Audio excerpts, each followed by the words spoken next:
My neighbor's lights have been on for 6 days straight, and I finally went inside. I wish I hadn't. I live in a quiet cul-de-sac in northern Michigan. Not much happens here.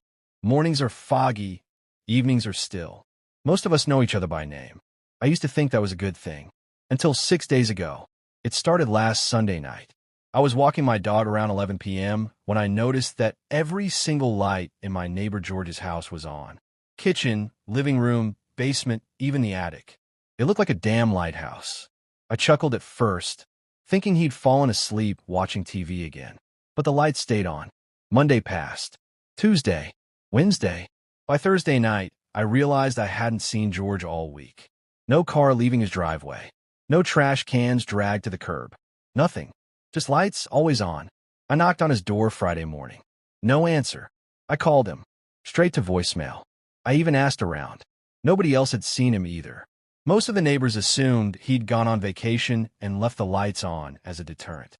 But then I remembered. George was terrified of wasting electricity.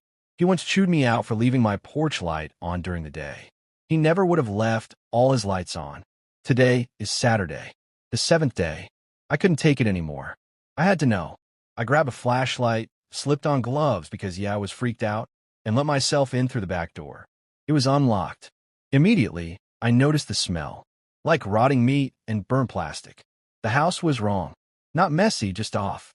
Every light bulb had been unscrewed slightly, just enough to flicker and buzz, like someone wanted them on, but not quite right. The TV was on in the living room, playing static at full volume. Then I saw the writing. All over the walls, in thick black marker. They came through the walls. They see you when the lights are on. Turn them off, turn them off, turn them off. I found George in the basement, or what was left of him. His body was sprawled out in front of the breaker box. His fingers were charred black, like he'd been electrocuted, maybe trying to cut the power. His eyes were wide open, mouth frozen mid-scream. The worst part? Every light in the house went out the second I stepped into the basement. Total darkness. Like the house knew. I sprinted out and called the cops. They're investigating now, but they won't tell me much. Just said it looks like a freak electrical fire. They're wrong. Because ever since I left George's house, my own lights flicker at night. Even when I unplug the lamps. Even when the power's out.